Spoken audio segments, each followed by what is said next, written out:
Welcome to the Network State Podcast. I'm here today with our first head of state, a leader of a UN member country, President Surangel Jr. of Palau. Palau is a small country in the South Pacific that has nevertheless established diplomatic relations with more than 100 other countries, including the US, Australia, India, Israel, and the UAE. Palau gained independence in 1994, and it's recently been gaining momentum as a startup country and tech pioneer.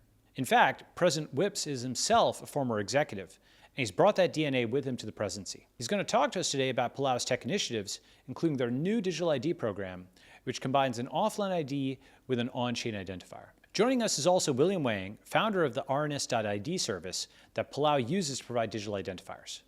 Palau digital IDs have now been issued to venture capitalist Tim Draper, Ethereum founder Vitalik Buterin, Binance CEO CZ, and many more besides.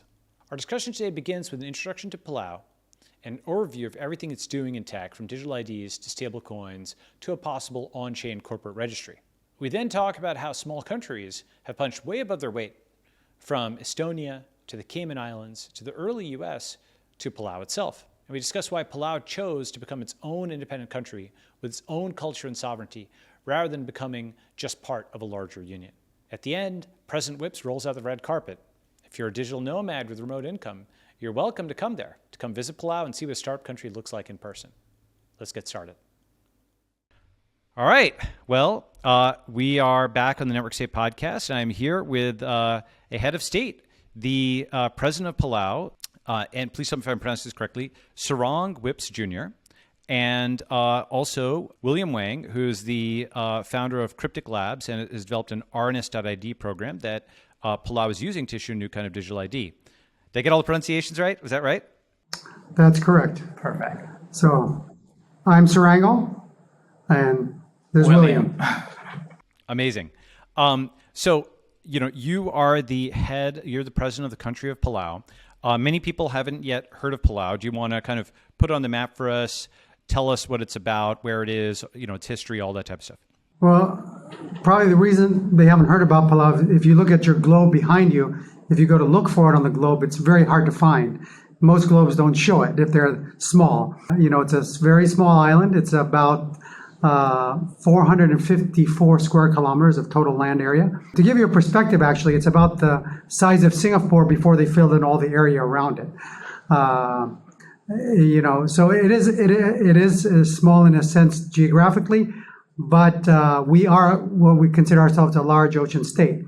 The ocean area that we cover is the size of France. It gives you a perspective. We're in the Western Pacific. Our borders, our ocean and our islands border Indonesia, the Philippines on the west and south, and then on the east, Micronesia. I like to tell people that we're 5 hours by plane from every major city in Asia: Beijing, Seoul, Tokyo, Singapore. Eastern Asia, Southeastern Asia. So, because Dubai is also Asia, but they're 8 hours. So we are small. We only have 20,000 people. That's our current population. We became independent in 1994. We were, prior to that, a trust territory of the United States. So Palau, the people have lived here for thousands of years. They have some terraces that go back 3000 BC, is what they say. But the first discoveries happened around of Westerners to Palau. First discovering Palau happened around the 1500s. So they were the Spaniards that first came, and then later Captain Henry Wilson on a freighter coming from England. When was that, like 1700s-ish? 1783. Okay. And that was, he shipwrecked. That's how he discovered Palau. And the high chief here helped him, rebuilt his boat, and in fact sent his son back with him to England. Now he was we could say our first ambassador to Great Britain.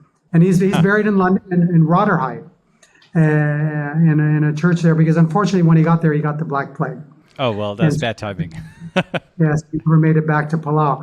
But so because the Spaniards first discovered us, from, they claimed us to be their territory, and they brought missionaries here. And so we were under Spain until 1898. And then we were sold to the Germans in 1898. And we stayed under the Germans until the end of World War I. And at the end of World War I, then we were then given over to the Japanese, who under the League of Nations took over Palau. And then after World War II, given to the United States to be a trust territory. But the trust territory agreement, or under the UN, was that the United States would help these islands develop economically, socially, and politically, so that they could eventually become independent nations. So in 1994, Palau fully gained independence from the United States and became a member of the UN. We are one of the least populated nations on Earth. I think we're third, ranked. There's Tuvalu and Nauru maybe ahead of us on that list. Well, it's interesting. I mean, they're also kind of in your general vicinity, right? Like, Tuvalu and Nauru, also Federated States of Micronesia, and so on, a bunch of small Pacific Islands kind of countries there that are, probably a little bit of a social network. And, my understanding is, when you got independence in '94, the U.S. was sort of like a great power sponsor, right? Because there's kind of a military, relationship, and then on that same day, the U.S. recognized you, Micronesia, Papua New Guinea, and Australia, so several of your neighbors, and then Nauru just a few weeks later. So it was kind of it was an important moment where you got diplomatic recognition from a big country early on, and that was what got you on the path to sovereignty. Is that correct? Yeah, that's correct. And now we have, of course, we're a member of the UN, and we have diplomatic relations with over 105 countries now. So that's amazing. The list keeps growing, and we make new friends every year. And it's for a small nation to be recognized for its sovereignty is important. We were sovereign before the colonials came and claimed us. But we had, for generations, had our own customs and practices and way of doing things. One of the things that we advocate for on the world stage is our conservation ideals. For thousands of years, we protected our reefs, we managed our resources through our traditional methods with chiefs. And the chiefs would say, no hunting here, no fishing here for a while, let it rejuvenate, let it build back. And that let us, live here sustainably for the thousands of years. And some of those principles that we continue to apply in this modern age, that we're trying to combat climate change and protect biodiversity. So it's interesting how things come back in vogue, or we're fortunate that our ancestors practiced these things. The other thing that I don't know if you know about, Palau is also well known to be have been the place that Yappi's stone money was mined. Mm-hmm. All the stone money that's known about in Yap was mined in Palau, and that money, wherever it is, has a story and has a history. It's very important in cryptocurrency, actually, as it's like one of the things about the origins of money. Do you want to tell that story?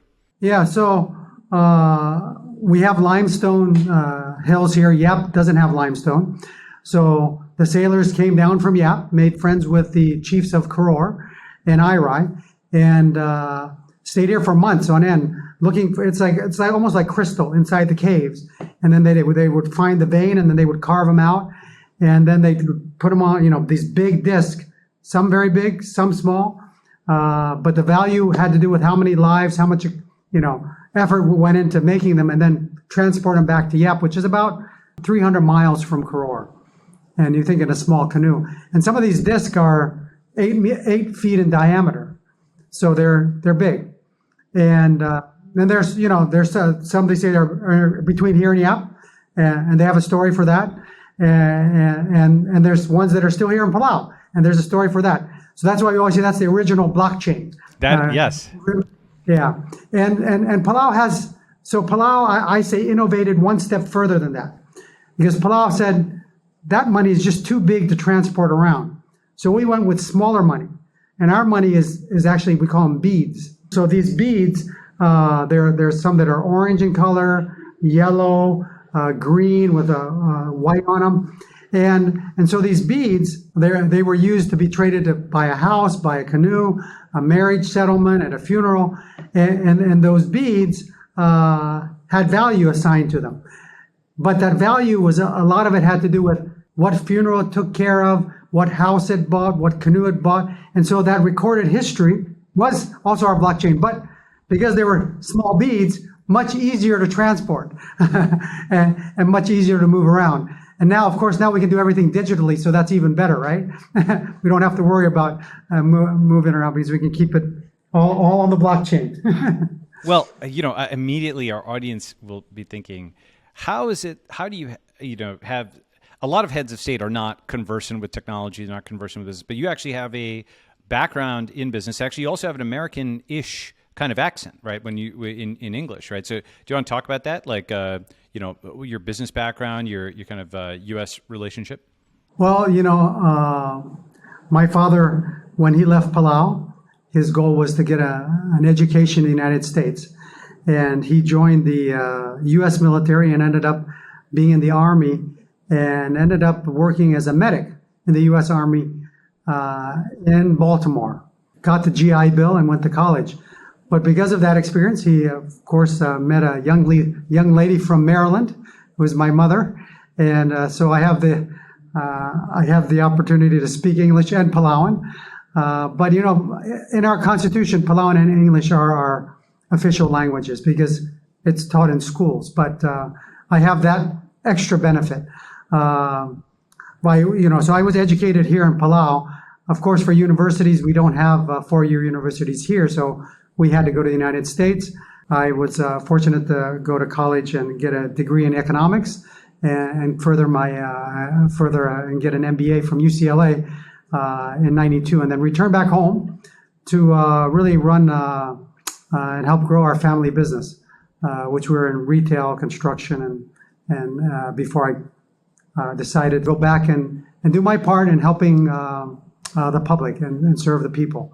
One of the things I learned when I went to grad school is, MBAs, you're always getting educated, and your goal is to make money, but it should be more than making money. It should be about giving back. Yep. And being responsible citizens. And this is one way I can give back. I had the opportunity when I was there at UCLA to get a fellowship. It was called MBAs in Government. So we went to DC for the summer, which was a great experience. And at that time is when the savings and loans had failed, and they were saying, oh, you can come and work for the RTC and help the SNLs and all that. But anyway, I said, no, I'm going back home because I'm going to help Palau develop to be a successful country. 2009 to 2016, you were a senator, and then you were elected as president in 2020, if I'm not mistaken. Correct. Got it. Yes. And did you how did you get into technology originally? William, did you talk to the president about crypto, or how did that whole thing kind of happen? Well, one of the things that we've always believed when I was in the Senate is we've got to diversify our economy. We cannot be just dependent on tourism, and what just proved that even more is our experience with COVID. It just wiped out our economy because we depend on so much on tourism.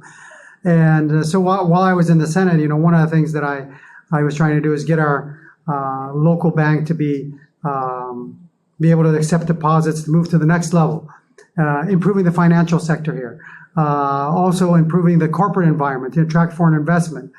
And one of the things when we passed when we were in the Senate was the shipping registry law, so that we can register ships. So it's looking for other industries that a small island can maybe help promote and help provide sources of revenues to help the economy. So when I ran for president, one of the things I said is we have to develop our financial industry, and let's find ways that we can do that. And I don't think the blockchain and digital currencies and these kinds of things were actually on my mind. No, it was really the introduction of people like Brill and others that really help bring us together and put us on this path. And it's really learning from them, learning from William on their vision about freedom and how blockchain and this really just unlocks freedom and gives you that opportunity. The idea of digital nomads. I was in Kauai last year and I was just going around, and there's so many digital nomads staying there because they had run away from COVID and moved to Kauai. Well, why not move to paradise? Why not move to Palau and do the same thing? These are models that we need to look at. So having digital nomads move to Palau, developing the digital residency program, developing a digital corporate registry. These are things that, we think there's opportunity there that, we can create a space where our entrepreneurs can grow. And America is successful because it's the land of opportunity where you can dream the impossible. So we want to be that home for the digital world, right? Come here, but we've been very we've been very careful. We don't want to step in any potholes that would make it difficult to transact business around the world. So where we study, we try to say, okay, let's do this project. Let's add on another phase. William has been a great partner in this.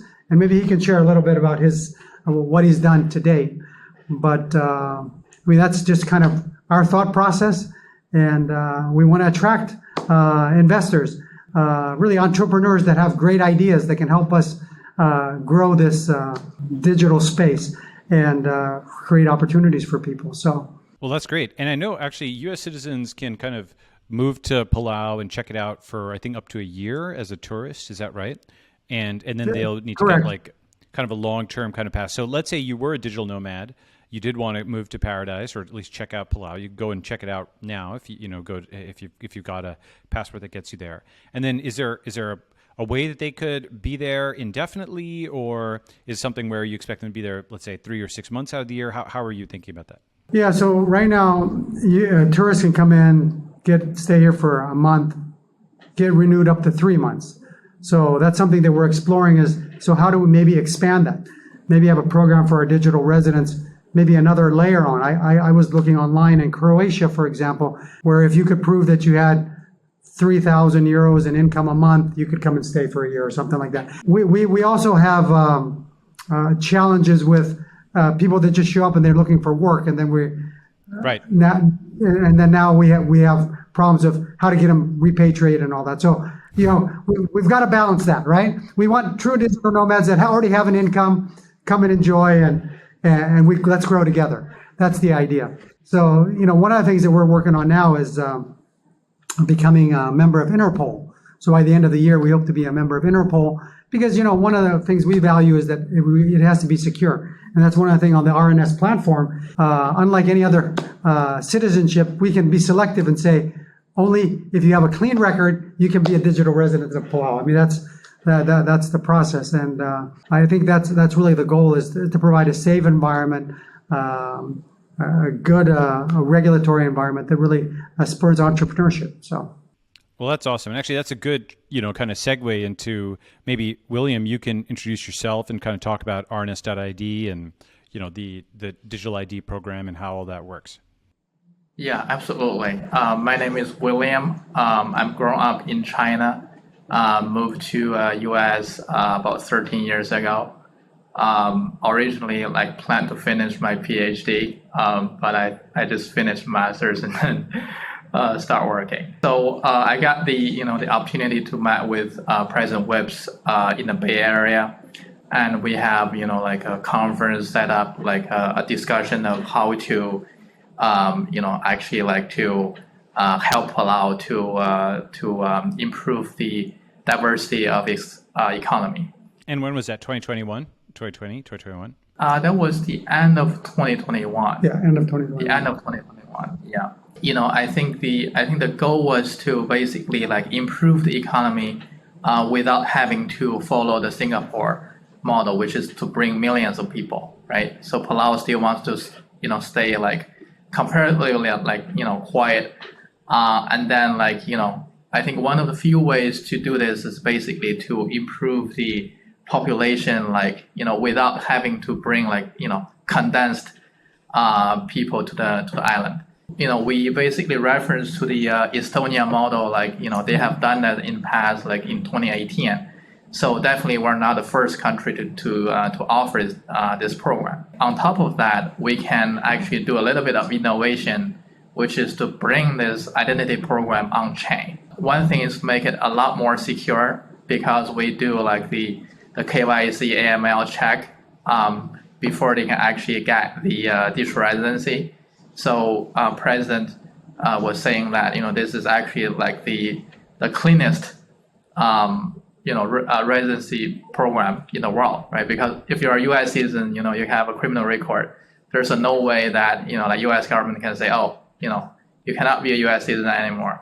But like as the Palau Digital Residency Office, they have the option to say no, right? If you have a criminal record, if you did like money laundering, if you're on a sanction list, or if you're politically exposed person, then we have the option to say no. And then on top of that, this identity is not just like an ID card, right? I brought my plastic version over here. So basically, we offer in two formats. One format is as this plastic ID, and another format is as an ID as a DID on chain. So basically, this identity is offered on multiple chains, right? It's not just on Ethereum, on the layer 2s, but it's also on zk Sync, on BNB chain, so that we can pre-qualify a wallet address, right, as a white labeled KYC wallet, which you can do KYC instantly, right, with Binance, with exchanges. Or also on decentralized applications, right? Like Uniswap, lending platforms like Arviv, stuff like that. So that's kind of like giving the users a lot more flexibility of using the digital version as well. You can just use your wallet as a fully KYC solution. That's really awesome. I mean, one thing, so, basically you have both the government ID and you have the on-chain ID, or the physical ID and the digital ID. The way I kind of think about this is, at Coinbase and other places I've talked about how the fiat currency, cryptocurrency interface was very profitable and actually much bigger than anybody thought. And we're having interfaces between now, in your case, fiat identity and crypto identity. And then we could also have, for example, Wyoming's DAO law is fiat companies and crypto companies. So building those kinds of bridges, not just a fiat, to cryptocurrency exchange, but a fiat to crypto identity exchange and a fiat to crypto company, transition and so on and so forth. President Whips, you just talked about improving the corporate environment and whatnot. Wyoming and Tennessee and other states in the U.S. have passed these DAO laws. If you're familiar with those, that could be an interesting thing to look into, where you essentially, just like what rns.id is doing in terms of an on-chain identity, you could have an on-chain company. So, have you guys looked at that, or it may be something of interest? We've been talking about that. It's something that we need to look into, definitely. Yeah, it's called the corporate registry, and then that's we're seeking ways to put the company on chain too. Yeah. So right now we already have a corporate registry system, but it's the next step is to put it on chain. Right. And so we're still trying to design the regulatory law to make sure that we do it right. And now, just like with the, you mentioned, it's funny, you mentioned Estonia and Singapore. Those are also very tech savvy startup countries, in their own way. And, Estonia has X-Road, which you're probably familiar with, which is their overall identity program. They got independence also around the time you did in 1991 from the Soviets, and they were also got into software. And in this case, when you mentioned getting the regulations and so on right, Wyoming, Tennessee, and others have at least a template that you can now, clone and edit and whatnot. And, I like the strategy that you are using. It's similar to Estonia's strategy, where Estonia also is a small country. It's funny, there are 1 million people, and you guys, it's such a small population, you have to use a lot of Estonia's tactics. They have 1 million people, you have like 20,000, but some of the same tactics apply, where they have essentially made software their national export. And that's kind of what you're doing here, right? In the sense of the combination of software and sovereignty is becoming a national export. Yeah, and that's the advantage of being small. I can reach out to the president of the Senate and the speaker and all the congressmen and meet with them and try to resolve these issues that we may have conflicts and get things done quicker. And how is the government set up? Is it similar to kind of the U.S. where there's a president and a Senate and a House and whatnot? How should we think about that? Absolutely. And even our Capitol building looks like the Capitol building at Washington, D.C. So it was an interesting story. One of the high chiefs of the village where the Capitol is, I said, why didn't you select a building that was more traditional in the way it looks? And he said, but that wouldn't be the symbol of democracy. So those are our traditional men's meeting houses, and that's what they're for, traditional men's meeting houses. So let's keep them that way. And this new form of government should not conflict with that. They should work together. Interesting. So a combination between the tradition and that's really cool. And how many people are in the Senate and so on? How does that all work? We have 13 senators, and the senators represent the population. And then the delegates actually represent each state. So we have 16 states in Palau, which are really the traditional villages that existed for thousands of years. So they had chiefs and they had clans that all territories that were already divided up that they fought over for thousands of years. So just naturally, that's really interesting. So basically it's like 13 senators, 16 delegates, and then a president. Is that correct? So like 30 people in total. Right. What's great is you could probably get everybody into a room and get consensus on something.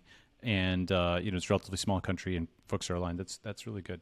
But we do a fairly good job in really maintaining those three branches of government. So you have the legislative branch, we have the executive branch, which the president is, and we're elected separately, not part of parliament, like in a lot of jurisdictions, and then the judiciary. So there are times that it's pretty vocal and very.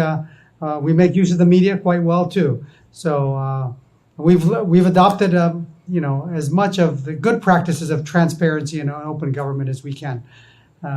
Because I think that's important for democracy. Successful democracies have to be open. I'm really impressed with how far you've come as a very small country. I mean, one thought is just like as within a company, you can decide to build something yourself or buy it, and a startup will take things off the shelf because they can't go and build a data center, for example, right? As a small country, you have to make the decision as to, are we doing something within the country, or are we going to do a treaty with another country? For example, like the U.S. military provides defense to Palau, right? But you are managing diplomatic relations with 100 countries essentially, so that's something that you've done internally versus military is externally, right? So how do you think about that division between like internal versus external? Like what kinds of things do you run yourself versus what kinds of things do you sort of do with partnerships or treaties? Well, I guess that would be the example of partnering with William to run RNS. We did not, we don't have the technology, and it's about finding the right partners to do it. 20,000 people, you cannot, you don't have the capability of protecting yourself. And so that's why a partnership or the relationship that we have with the United States is so important. So, of course, we help with the defense of the United States, but at the same time, they protect us. So it goes hand in hand. You work together. So you've got to find those special relationships where, ultimately the success of a relationship is you both have to win. It can't be lopsided and it's only a one side benefit. So, and as long as you have that goal together, you're working together and saying, well, these are the challenges we have, but what can we both do to make it better? And you just got to keep doing that. When it comes to education or it comes to healthcare, it's about partnering with not only the Pacific, but the world. When it came to combating COVID, it took everybody working together. I mean, we used the WHO, we asked for help from CDC, our closest allies, Taiwan, Japan, Australia, the United States. They were all there helping. And then it's taking that information and the data that they've given us and saying, okay, does this make sense for us? So we adopted the model that it's most important for us to get vaccinated as soon as possible. So we had the highest vaccination rates in the world, really, for we still, I think, have the highest vaccination rates. And we've been very fortunate. When COVID first came out, it was 2% mortality rate. We have 1 in 1,000. So that's because, you take that information, your experts here, look at it, work with partners, and try to find the best solution for whatever situation that you're in. Also, in coming up with new business ventures. As a small tourism market, know that we have to depend on large companies to come in and help us with our tourism. We know that you need the marketing. You need their expertise, their resources to really help market Palau to the world if you want to grow it. Maybe the Airbnb CEO can talk about Palau or something. That's actually another kind of a partnership, right? Right. Like, basically, right? Exactly. And we already have Airbnbs here, and it's been successful. They've done well. Yeah, and the Palau ID can get verified on Airbnb too. So it's not just for crypto. Interesting. Oh. That's really interesting. Yeah, because once it's digital, you can use it on even Web 2 things as well as Web 3, right? Yeah. Banks, hotel check-in, flight check-in, domestic flights, not cross-border, and register a scooter, go into a bar. Yeah. So for anything requires age verification, ID verification, those are all working now. And then right now we're even adding more benefits like if you stay in hotels or board an airline, you get discounts, or a car rental. For Palau, it's a lot more discounted, so you can enjoy the local rates. Like hotel is almost like 40% off. Oh, that's good. So basically, if you get an ID, then there's some discounts in visiting. That's really cool. I mean, it's funny. I missed out. I should have seen this in January 2022 because I see Tim Draper was a founding digital resident. Tim Draper, Steve Jurvetson, and I were actually the first 3 Estonian e-residents when they opened their thing in 2013. So I want to see what the country is like. That's going to be really cool. So Tim became, I think, the first digital resident in like January 2022. I think actually, you mentioned these partnerships, which it's really interesting because in a sense, you're of course you're partnering with states, on defense and so on, but you're also partnering with networks, right? Like I think Vitalik has an rns.id. I think CZ of Binance also did something with you guys, if I'm not mistaken. Yeah, CZ visited in June and then announced the rns.id issuance on the BNB chain, which is as a formal form of KYC. So you don't need to carry your ID everywhere anymore, right? You can just log in with your Web3 wallet and then to do the full KYC with Binance. Actually, JP Morgan, also mentioned us during a call with ZK Sync, so we're also expanding to the banking sector that, they can use as, a form of ID verification. That's really interesting. I mean, does Palau have a bank? We have local banks that are U.S. banks. So that's Bank of Hawaii, Bank of Guam. But we have our own government bank. It's called the National Development Bank. And one of the projects that actually we're working on with, we found another partner, which is Ripple, is a Palau digital stablecoin project. And we hope to have that launched. We're hoping within the next few months. Start it locally, see how the local appetite is to it, learn, and hopefully expand to be something that the world can use, not just Palau. That's really interesting. And the stablecoin, would it be like a US dollar stablecoin? Would it be and running on Ripple? Is that right, or how should I think about it? US dollar, yeah, US dollar backed stablecoin and on the ledger. That's really interesting. I mean, you are at the frontier of quite a few different things here. As a sovereign, you've done state visits to the UAE. You've done state visits to Riyadh, right, in Saudi Arabia. Tell us about that. Well, one of the things we are very emphatic about is protecting our environment because as a small island, we have islands that will disappear. And so we have to do our part. And when we went to Abu Dhabi was the IRENA conference, which is the International Renewable Energy Conference, and then also the Abu Dhabi Sustainability Week. So really we're looking at how to find, the UAE and Saudi Arabia are really leaders in, especially in the solar technology and renewable energy space, and how to bring, leverage that relationship and bring investment.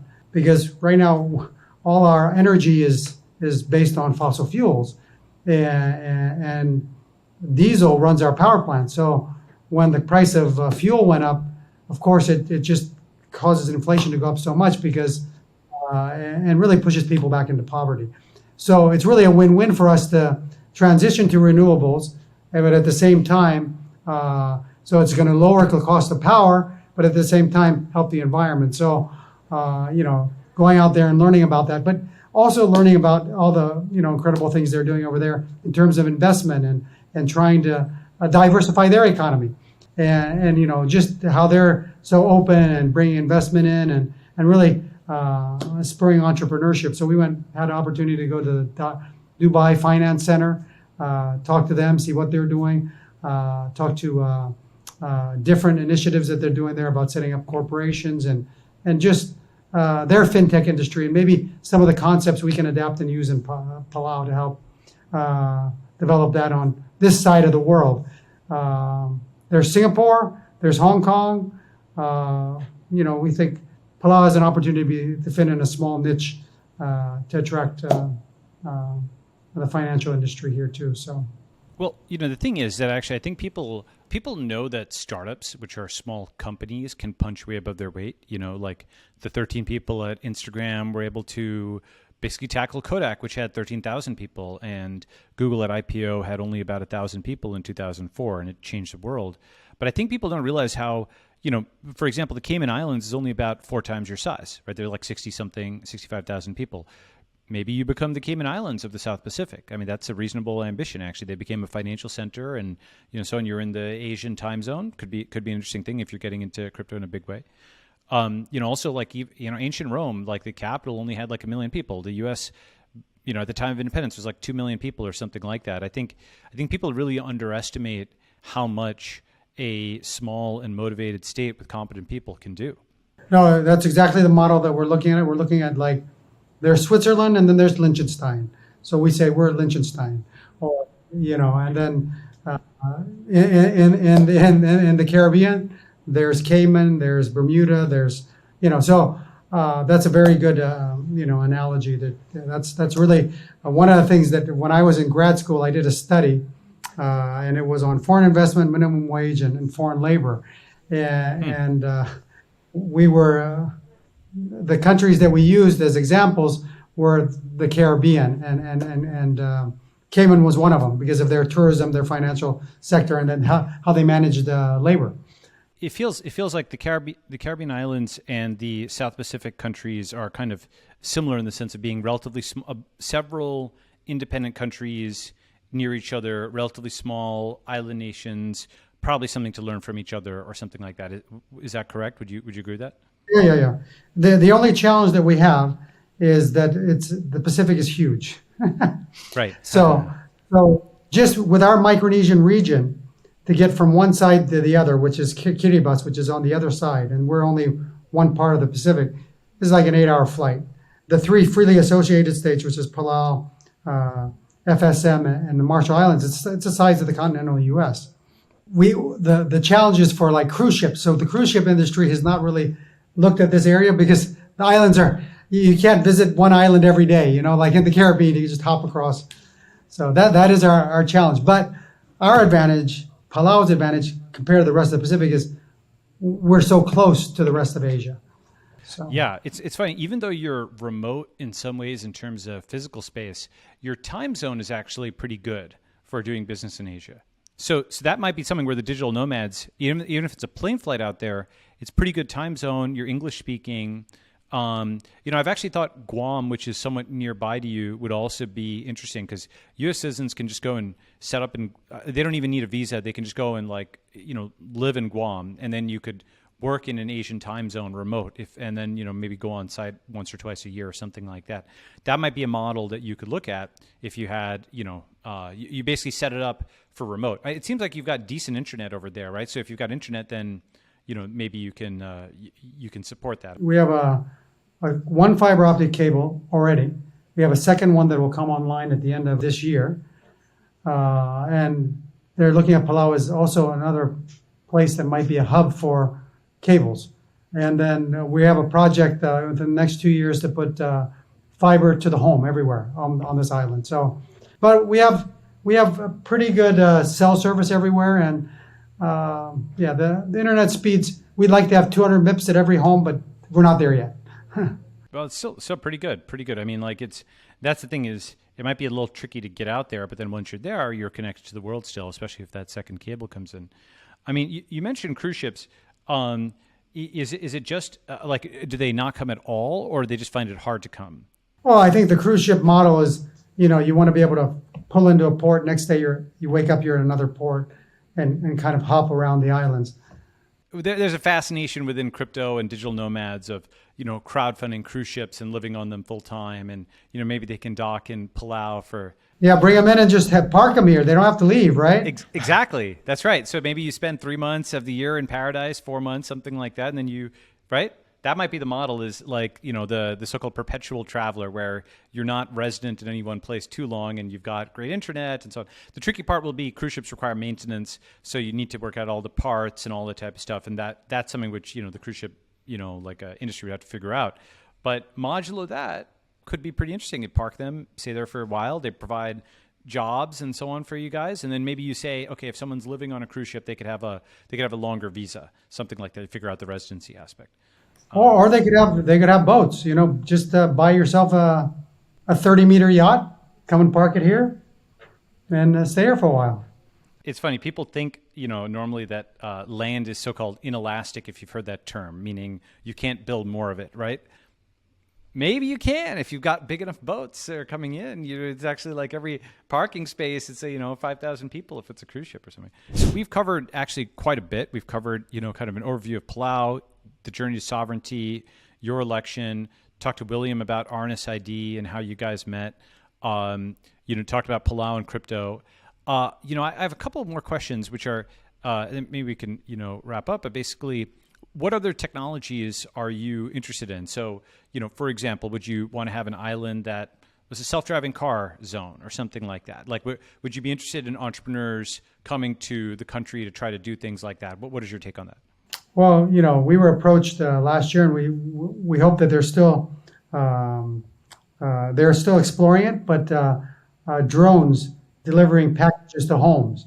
We're also working on electric cars and seeing how we can start that here in Palau, and also hydrogen, making use of hydrogen. That's on the renewable space. So yes, we're definitely like new technology and like ways we can work together with partners that want to develop new technology, because we have an extensive reef system. Technologies in aquaculture to produce more fish and seafood products. So that would be something I think that we would definitely like to explore. That's really interesting. So basically, essentially growing either, I guess, edible algae or just more generally aquaculture is like fish and shrimp and other kinds of things, crabs. Because as we get more tourists, we need more seafood. So yeah, and you don't want to take too much from the reef, because then it's not sustainable. That's right. So it's everything has got to be sustainability, renewability when you're a small island. Well, one of the things Palau, of course, is known for is its marine environment. And I've always believed that we have the opportunity of being a research hub for the marine sciences, and maybe we can offer university courses here or extension programs. I know, like Stanford, they come and do some work here, but more of a base that actually really spurs innovation, because cancer research. There's all kinds of things that you can learn from the environment, but also we found that we have coral species here that are very resilient to heat and resilient to coral bleaching, and how we can share that with the world. And so we have a coral reef research center trying to improve our small community college to upgrade its science department. But I think there's opportunity really. Our dream is to have a university here that's world renowned, that's really in the marine science and that kind of space, and can contribute to the world.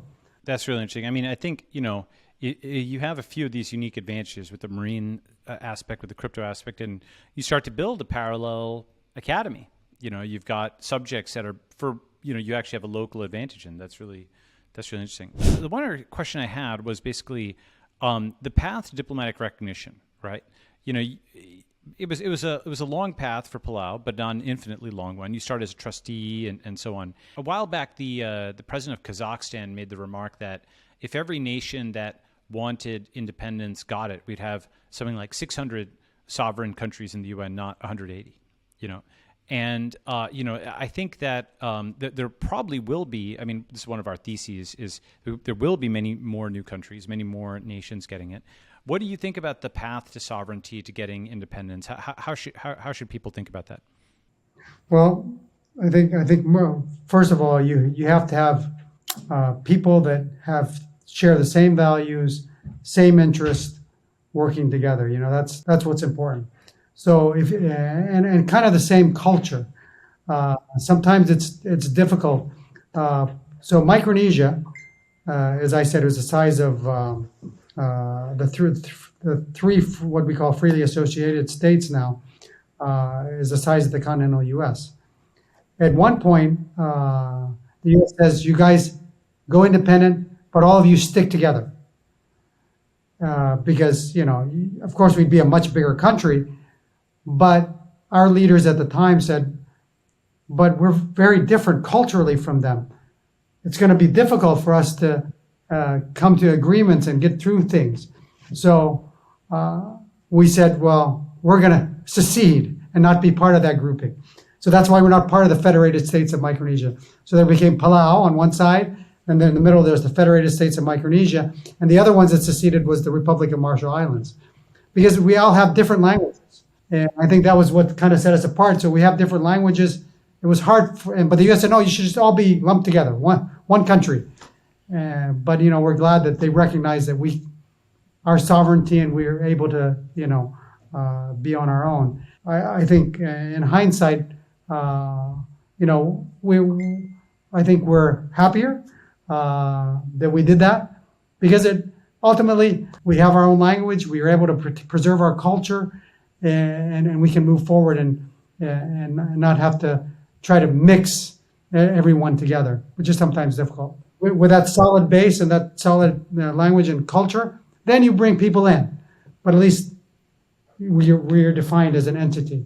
I love that. Honestly, you're speaking my language, because that concept of having a strong community and culture, and then you can get alignment within it, and then you can have friendly relations with Nauru and the Marshall Islands and the Federated States of Micronesia, because each group can kind of manage their own things, and then they can kind of interact as friendly neighbors, but recognizing that there's certain things that they want to manage things differently internally, right? I think that model has worked quite well for you and helped to lead to your current innovative status. Right. I mean, it's going to be much more difficult to get everybody to agree. Now let's try this digital residency program. It's harder if we had to get everybody together to agree on that. Yeah, actually, I know the Marshall Islands is also starting to do some interesting things in crypto right. And so what happens is, maybe everybody might not agree with you at first, but if you're small enough and agile enough, you go first, and then you pioneer it, and then people can say, oh, actually, that was a good idea. We'll copy them, we'll clone them. And that's kind of worked within the U.S. with small states like Wyoming going and pioneering. And now it can work outside the U.S. with, foreign states, like independent sovereign states like yourself going and pioneering. Yeah. Awesome. Okay. So, that's, I think we got a lot of awesome stuff. Let me know if there's anything, President Whips or William, that you'd like to talk about. I think this is going to be a really great episode.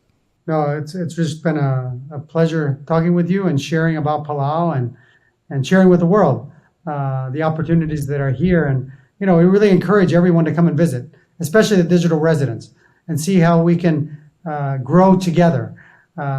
So I hope that the digital residency is not just something that they keep and say, oh, well, we never have to visit Palau. I'm hoping that every digital resident visits Palau and is part of bringing new ideas and helping Palau grow to be maybe a place that they want to live eventually, right? I will actually, I hope rns.id can handle 1 million clicks, because you might get 1 million clicks soon. We'll see. William, do you have any thoughts? Yeah, so Palau is actually like a very welcoming country. So, like when you get here, it's actually very rare to get resided in a American town in Asia. So, you go to Singapore, Tokyo, they're like Asian style. But here it's just like another small town in the US. So like for, like outsiders, pretty easy to get, situated, there's no discrimination. There's, like people are very friendly. Yeah, so, again, we welcome all the dish residents and yourself and your followers too. Well, we'll break. We have a lot, so we will break 10,000 just to start or something like that. But I'm looking forward to visiting. I've really enjoyed talking to both of you and hearing about what Palau is doing in terms of innovation and crypto innovation specifically. And hopefully this podcast helps put Palau on the map in tech and everybody knows what you guys are doing. So thank you very much for coming on. Well, thank you. Thank you for the opportunity, and we look forward to seeing you in Palau.